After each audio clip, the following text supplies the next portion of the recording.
राजा रघुवंशी की हत्या के मामले की जांच मेघालय पुलिस कर रही है। ये मामला उस समय सामने आया जब राजा अपनी पत्नी सोनम के साथ हनीमून के लिए मेघालय गया था और वहीं उसकी हत्या कर दी गई।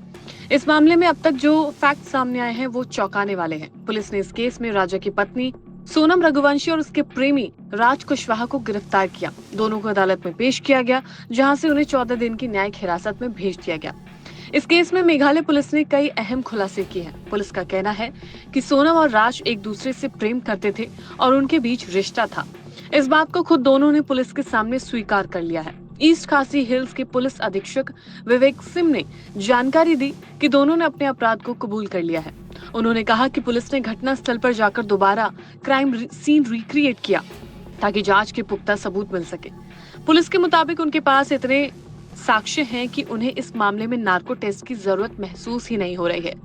वहीं राजा रघुवंशी के परिवार वालों का मानना है कि सोनम रघुवंशी के पूरे परिवार का नार्को टेस्ट कराया जाए। पुलिस ने बताया कि जब सोनम के घर वालों को उसके और राज के रिश्ते के बारे में पता चला तो उन्होंने इस रिश्ते को स्वीकार करने से मना कर दिया। सोनम ने अपने परिवार के सामने ये साफ साफ कहा था कि वो राज से शादी करना चाहती है, लेकिन परिवार वालों ने उसकी बात को ठुकरा दिया और उसकी शादी राजा रघुवंशी से तय कर दी। सोनम ने उस समय ये धमकी दी थी कि अगर उसकी शादी जबरदस्ती राजा से कराई गई तो वो कोई बड़ा कदम उठाएगी, जिससे परिवार को भी शर्मिंदा होना पड़ेगा। ऐसे में शक जताया जा रहा है कि सोनम ने अपने प्रेमी राज के साथ मिलकर राजा को रास्ते से हटाने की योजना बनाई। यही वजह है कि हनीमून के बहाने राजा को मेघालय ले जाया गया और वहां उसकी हत्या कर दी गई। अब ये साफ होता जा रहा है कि ये पूरी साजिश पहले से ही रची गई थी। पुलिस ने बताया कि इस मामले में केवल प्रेम प्रसंग ही हत्या की वजह नहीं है, बल्कि कई ऐसे पहलू पर भी जांच की जा रही है। मेघालय पुलिस हर उस कड़ी को जोड़ने की कोशिश कर रही है जिससे ये साफ हो सके कि हत्या की योजना किस तरह बनाई गई और उसमें कौन कौन लोग शामिल थे। पुलिस का कहना है कि ये मामला सिर्फ एक पारिवारिक विवाद नहीं, बल्कि एक गहरी साजिश है जिसकी परतें धीरे धीरे खुल रही हैं।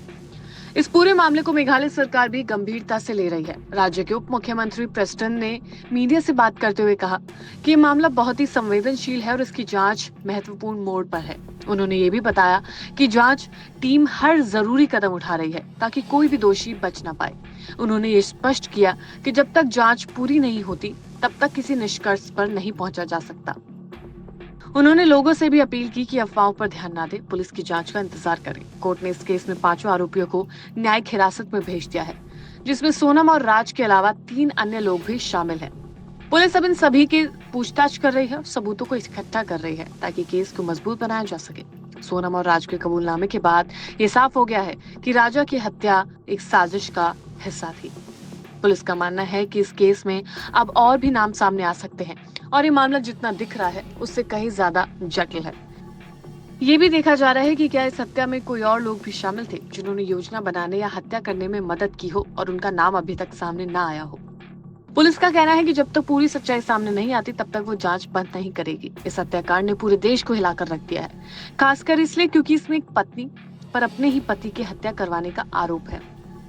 लोगों को ये विश्वास करना मुश्किल हो रहा है कि जो महिला शादी के बाद हनीमून पर गई वहीं अपने पति के खिलाफ साजिश में शामिल थी। ये मामला समाज के उस कड़वे सच को भी उजागर करता है जहां प्यार और रिश्तों के नाम पर हत्या तक हो जाती है। आज के समय में हत्या करना इतना आसान बना दिया गया है क्योंकि जहां नजर जाती है वहां पत्नी अपने पति के कत्ल कर रही है। फिलहाल पुलिस की जांच जारी है और पूरा देश इस केस में निष्कर्ष का इंतजार कर रहा है। सभी की नजरें इस बात पर टिकी है कि पुलिस किस तरह से सारे सबूतों और बयानों को जोड़कर राजा रघुवंशी को न्याय दिला पाएगी।